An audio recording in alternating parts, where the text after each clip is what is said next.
वालेकुम नाज़रीन, कैसे हैं आप सब लोग। उम्मीद है खैरियत से होंगे। आज हम आपके लिए ऐसे ज़बरदस्त रेसिपी लेके आए जो सर्दियों में बहुत फ़ायदा देती है और नज़ला ज़ुकाम से बचाती है और बीमारियों से बचाती है। वो रेसिपी देसी बीमारी से बचने की हिफाजत करती है इंसान की। आप ही इसको घर में ज़रूर बनाइए। ये देसी मरूख की सूप हमने बनाया। अब ये हम दिखाएंगे। सब चीज़ें हमने इसमें डालनी है। ये पहले से हमने रख ली थी, भूल चुकी। हमने बाकी चीज़ें साथ साथ डालने नहीं दिखा सकी।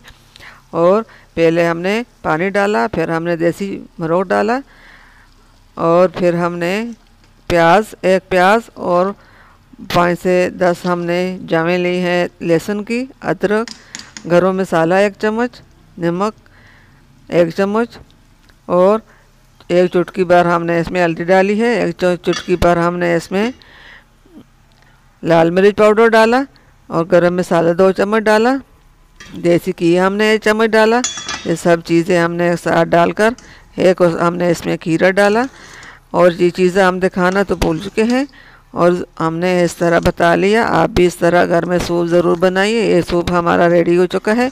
ये देखिए, सब हड्डियों से गोश्त अलग हो चुका है।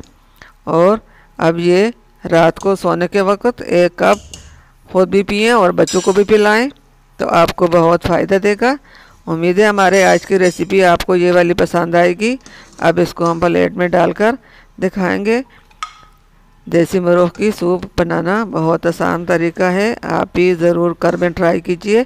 और ये देखिए, हड्डियों से गोश्त अलग हो चुका है और सब चीज़ें इसमें अलग अलग हो चुके हैं। प्याज गल चुके हैं, लहसुन अदरक भी गल चुका है और एक खीरा हमने दरमियाने साइज़ का डाला था, वो भी इसमें गल चुका है। आप भी इसी तरह सूप घर में ज़रूर बनाइए। और सर्दी से बचना है तो सूप आसानी से घर में बनाकर खुद भी पिएं और अपने बच्चों को भी पिलाएं, अपने बड़ों को भी पिलाएं। ये उम्मीद है आपको ये वाली रेसिपी बहुत पसंद आएगी। ये हम तो बनाकर सर्दियों में ज़रूर बनाते हैं नज़ला ज़ुकाम से बचने के लिए। तो जी नाज़रीन, उम्मीद है हमारे आज की रेसिपी आपको पसंद आई होगी। मिलते हैं अगली वीडियो के साथ, तब तक के लिए अल्लाह हाफिज़।